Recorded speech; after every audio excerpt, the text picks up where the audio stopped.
So I'm going to talk a little bit about a very, very new program at DEQ, water quality trading, and Amanda's name is on here because essentially this is her presentation. I just made it pink and, added a couple graphics. Bottom one, right? There we go. So we first, water quality trading is not really a new concept. A lot of other states have been doing this. EPA is a proponent of it. They've been, developing guidance, manuals, and recommendations for probably the past decade at least on water quality trading. We, as an agency, initiated this because of stakeholder interest. There was a lot of interest primarily from the agricultural community, those that participate in farmers, master farmers programs, people that implement best management practices through the USDA, and they were all stakeholders in developing our Louisiana nutrient management strategy. So the conversation really started there. In order to initiate a water quality trading program, we needed to have authority to do that. So last year, the legislature ratified Act 371 during last year's session that gave us the authority to develop the program. And I'll talk about what we have done so far. And most of y'all probably have a lot of questions, and the answer to all of those questions is I don't know. We're working on it, so just know that. But essentially, there are two types of trades: a point source to point source trade, where you might have a seller POTW and a buyer POTW, or it could work for industrial facilities too, where they're kind of in the same watershed. They have stringent limitations, and one facility is designed to operate at a much lower level, like maybe it's a brand new state-of-the-art facility, they're meeting a 5 BOD limit, and say the other one is older and it would cost a lot of money to upgrade that system. And they could essentially trade, and the one that's that's newer could operate at a lower level, and the one that's older could operate at a higher level, and it would eventually balance out.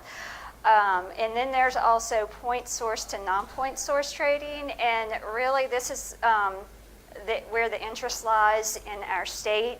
Is you might have a POTW, and in our areas a lot of POTWs have limits of 5, which is very hard to achieve economically.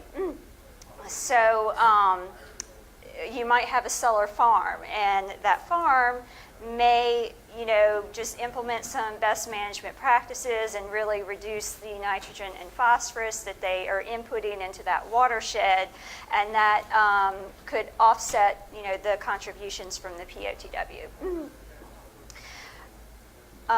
The key to water quality trading, though, is it may be like source A may discharge and source B may implement practices to reduce, but the overall goal is to reduce the amount of pollutants. So it's not going to be a one-to-one trade. It's not going to be even. In the process of trading, one has to actually show a net reduction in what they're discharging to the watershed. And like I said, it kind of came out of the development of the Louisiana Nutrient Management Strategy, and hopefully it will provide incentives for voluntary participation. So we kind of have the precursors all set up already for water quality trading. The nutrient management strategy was multi-agency. The Coastal Protection Restoration Act, people agency, they were involved, USDA, Louisiana Department of Agriculture, and probably some others I'm forgetting right now.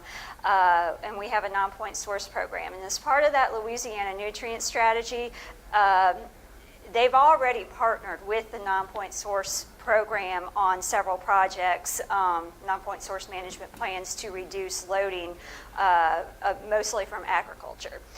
And then, of course, we have the LPDS permitting system, and we have to implement TMDLs, and we're also already requiring nutrient monitoring for a lot of facilities. So we're kind of establishing our baseline of what we have so far.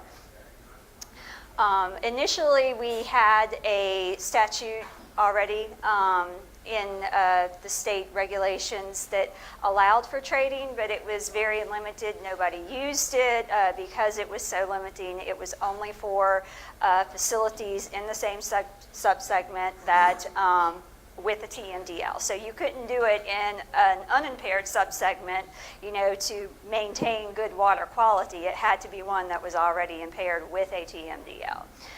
I won't go through the exact language of the act, but what the revision did last summer was it opened it up to both point and non-point sources, and we took out that language where there had to be a TMDL.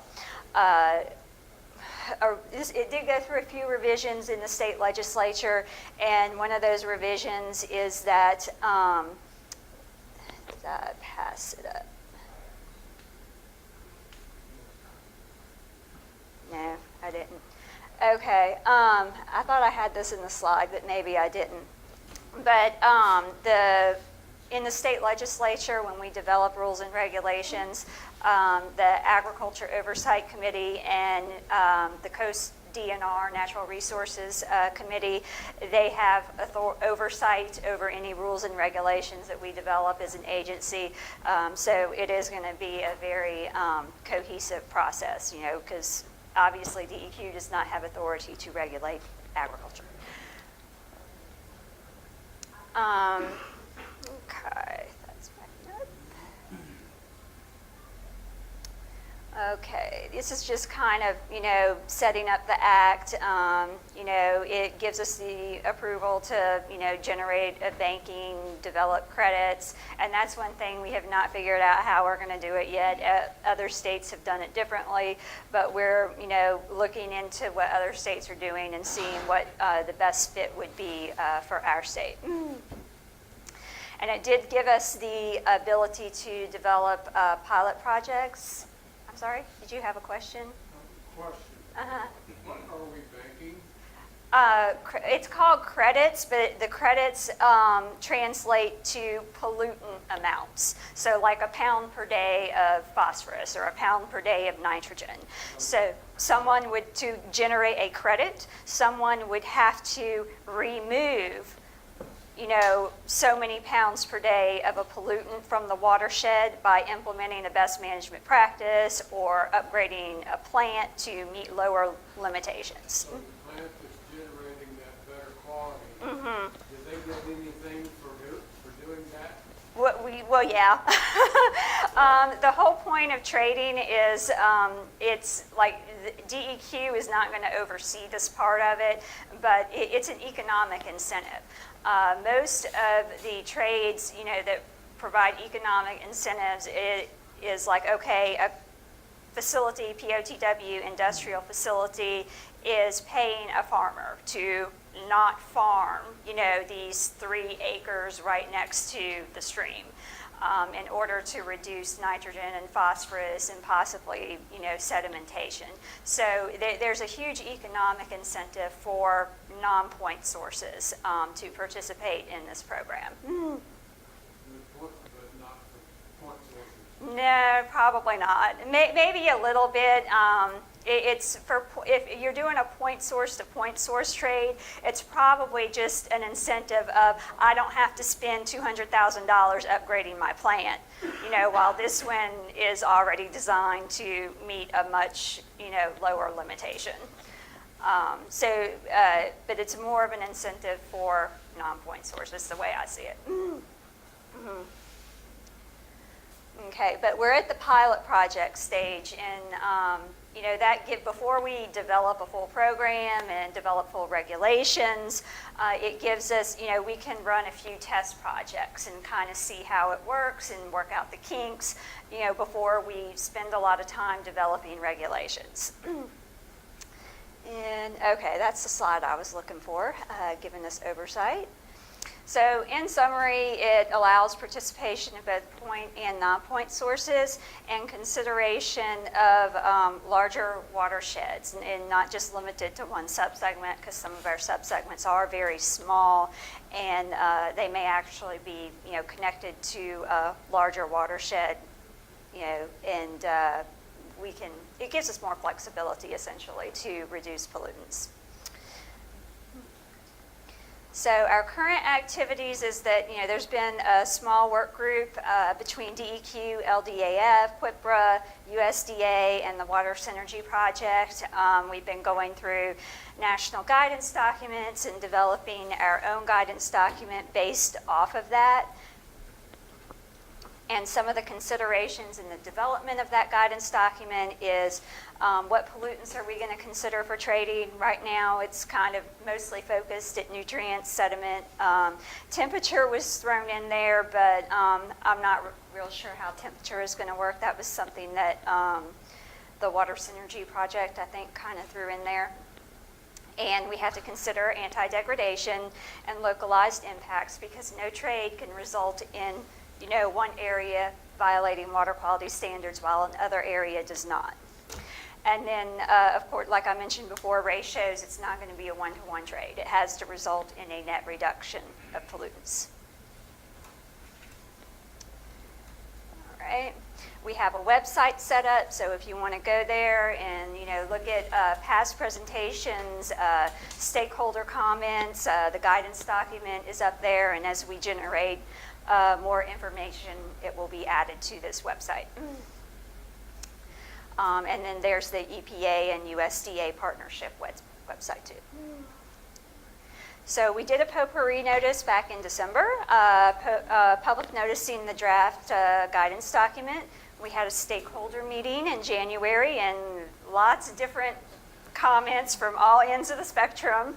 And those public comments, the deadline was February 28th, and we're in the process of going through those comments and, you know, digesting them and trying to modify our draft guidance document based on those comments.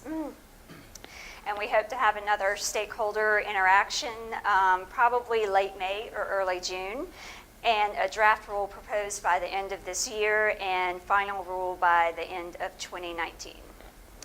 And that's pretty much, you know, what we've done so far with water quality trading. This is primarily the work group. Water Quality Assessment Division and Water Permits Division is involved. And I really have to give kudos to Rachel Matthews, because she's really the one that did most of the work. So. All right, I have a quick question for you. What would be an example of a point source to point source trade? Like, what would be two people who might want to do that? It would probably be two facilities, like either two POTWs or two industrial facilities that are in a subsegment that has a TMDL. Some examples right now are like the Bayou de End over in Lake Charles. There's a whole bunch of industrial facilities where their processes are capped by a TMDL. And, you know, one facility may, you know, be reducing their output or something, you know, I don't know, economics, whatever, or maybe it's a product that's, you know, no longer needed, and another facility wants to ramp up production. That would be an example of a point-to-point source trade. So they would have to get together and make... They would have to make the deal outside of DEQ. DEQ. Yes. Okay. Mm-hmm. Any other questions? No? That's really interesting. Okay. Thank you so much. Sure. Mm-hmm.